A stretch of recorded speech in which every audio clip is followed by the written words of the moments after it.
Hey everybody, it's Ty, and I just wanted to come back with another video kind of soon after the first one that I posted a few days ago. If you hear me sniffle, I'm sorry. I'm actually a little bit sick right now. I'm trying to get over it before it turns into something gnarly. So apologies for the sniffles and possibly like hoarse voice.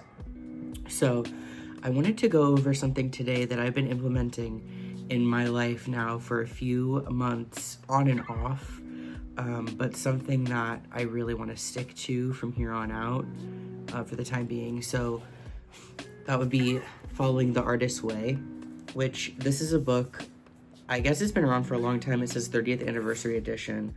It's been out for quite a bit of time. And it's called The Artist's Way, A Spiritual Path to Higher Creativity. And the author is Julia Cameron. And it says a course in discovering and recovering your creative self. So the reason I was drawn to this book initially is I was having a lot of creative blocks. Not that I couldn't think of ideas. I have a lot of ideas, but I have a really hard time pulling the trigger on them. Follow through is something that I'm really working on this year, 2025. So last year though, I bought this, I think early last year, probably around the same time, honestly. And I started doing the morning pages, which I'll talk about in a second. And I really noticed an improvement in my mental health. And I just felt like I had unlocked something or found something that I had lost. And so I'm gonna kind of explain what the Artist's Way is. So it's really like this course, like it describes itself as, where it talks about what creativity is, ways to get inside your creative blocks and like unblock them.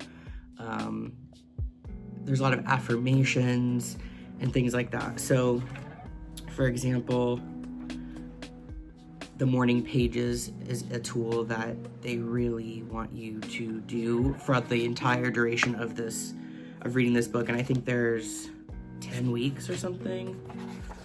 Let me see. There's at least like 8 weeks.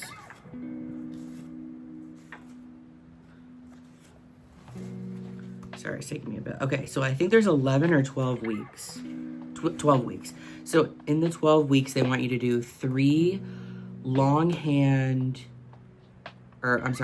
form like pages of writing.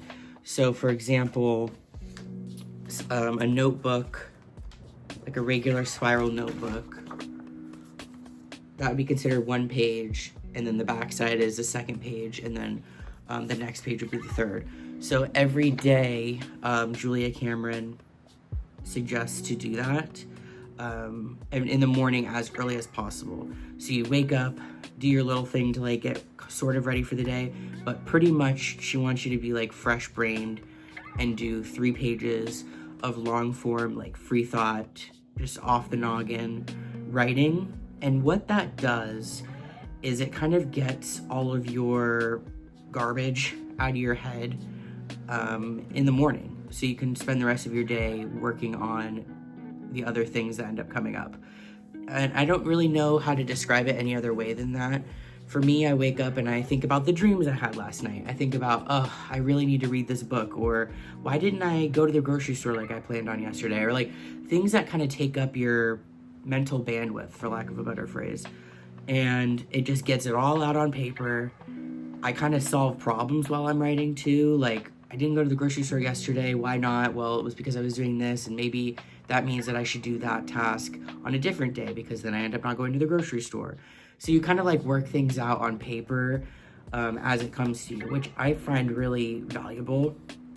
And I love doing morning pages. I haven't stopped since I restarted, and I think I'm on week 3 now.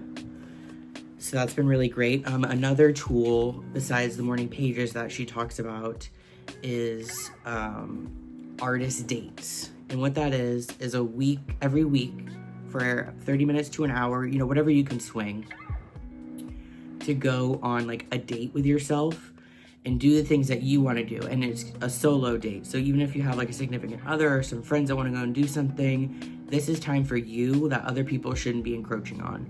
So I wrote down a few ideas of artist dates for me to do. That's the one part of this that seems to be the hardest for me, is making the time for those things.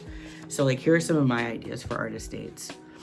Going to the library, going to the park. There's this bookstore in a city near me that I really love. So going there, finding a new recipe and, doing it, making it, creating it. Rearrange my little studio room that I been filming in right now.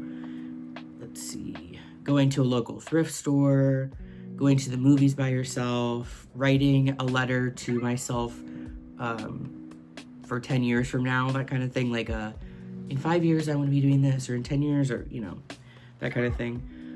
Having a day of tech free, like being tech free. That's just kind of something I wrote down. I would love to do that. I just don't know if it's really possible for me at this time. Coloring, going to the museum.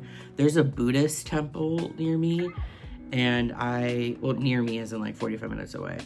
And I would love to go there because it's so peaceful. I've been there once with my wife, and I really, really had a great time. So going there, going to the local farmer's market, like there's all these different types of things, and it's supposed to really be something that you've been looking forward to, that you make the decision to do. You do it by yourself. And the way that Julia Cameron describes it is morning pages is like the planning, and the artist date is like acting on those plans.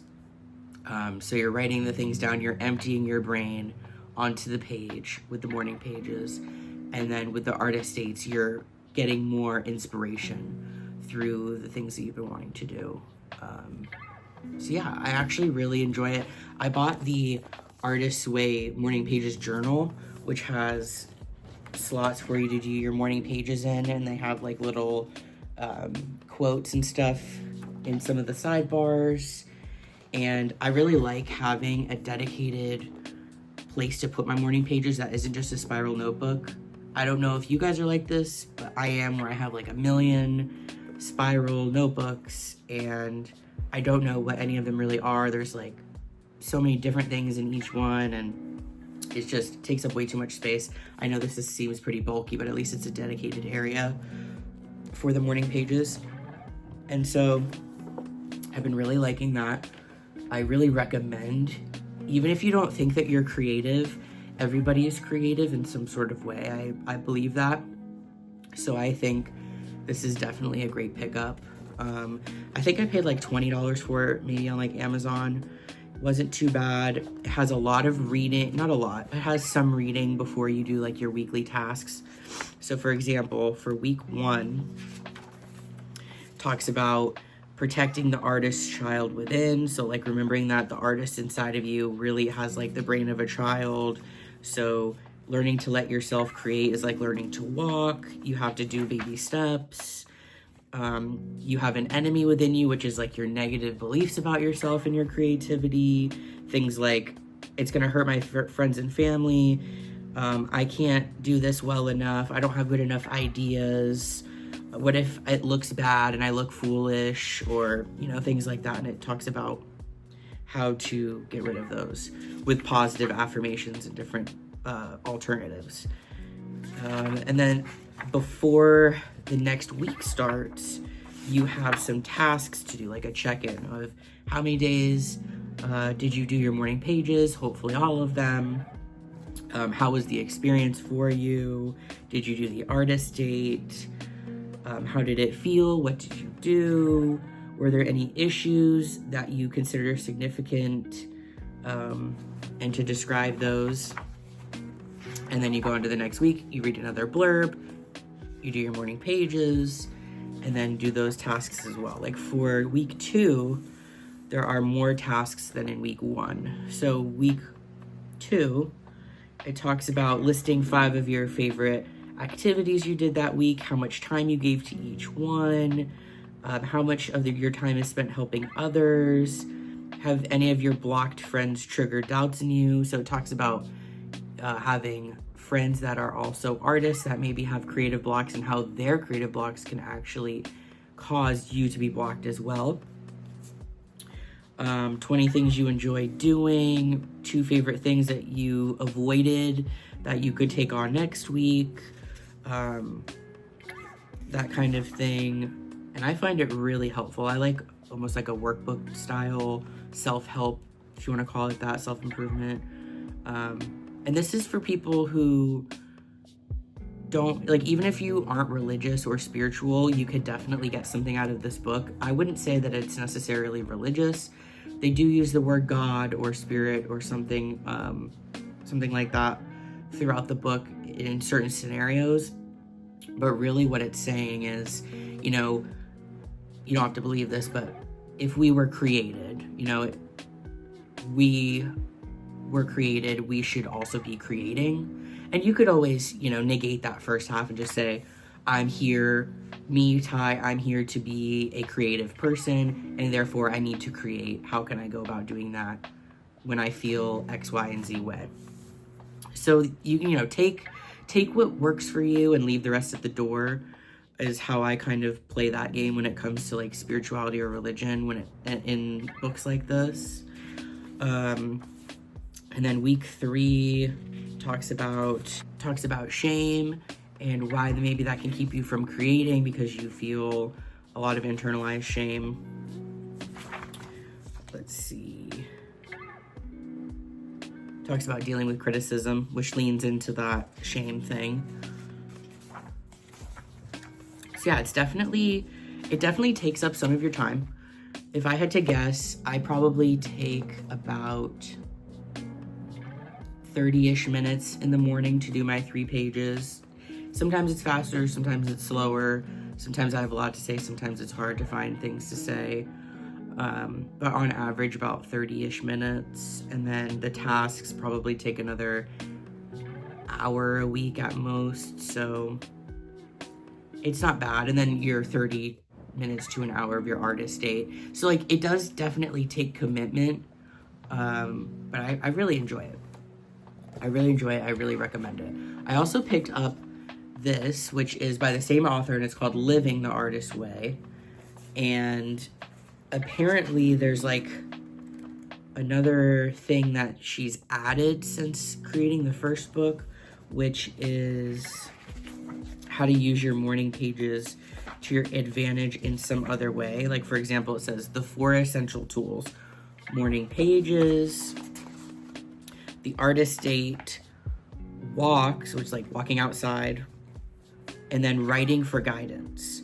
So writing for guidance is like writing out your question that you have. Like, let's say, let me think of a question. Something like, why did I not play my guitar yesterday, even though I really wanted to, and it was my goal to play my guitar every day this week? And then you're supposed to write down what you hear. I'm saying a lot, sorry about that.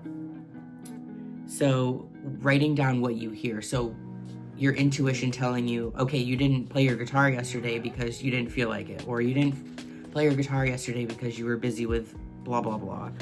And it says following our guidance leads us to further lead ourselves gently and well. So now we know why.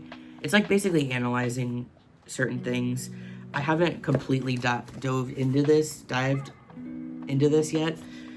So I can't speak too much on it, but I'm excited about it. I want to get further in the original so that I can come into this book with more of a better idea about it. So let me know if you guys have any questions about that. I know you can get it on Amazon. I'm not a huge Amazon supporter, but thrift books might have it too. I love thrift books. If you have an iPhone or an Android, I'm pretty sure there's an app for thrift books. I'm sure you could find it on another secondhand bookstore, like online or in person. Probably have better luck online, as normal, as usual. But I really recommend people who are creative to go ahead and start the artist way and just see what happens, see what comes up. I feel like I have seen or uncovered a lot of things that I wasn't aware of in myself, like the internalized shame, the being worried about criticism, and it has a lot of hopeful, inspirational messages, and they make a lot of sense, to me at least. I can only speak on my experience, but I do highly recommend those things. And I mean, honestly, you could probably find a PDF of it online. I'm not one to take away from someone who's an artist, you know, in this case, an author. I don't want to take away from their income or anything, but if you're somebody who's like roughing it, I'm sure you could find something online that explains more of the content without having to spend the 20 to 25 bucks on the actual book. But yeah, I just wanted to make this quick video about The Artist's Way, how I use it, and I'll probably be doing weekly updates if I remember and if I can, if it makes sense, about updates about how I'm doing with that. I think I'm on week 3, I said, so we'll keep going and see where it leads. But just wanted to put this out there. Sorry about the sniffling and the overall just like sick vibe. I hope I get over it within the next couple days, and then my next video maybe won't have this sniffly thing going on. But thank you for everybody who subscribed. I think we're at like 9 subscribers, which is pretty cool since I've only posted the 1 video. And I will see you guys in the next one. Appreciate it.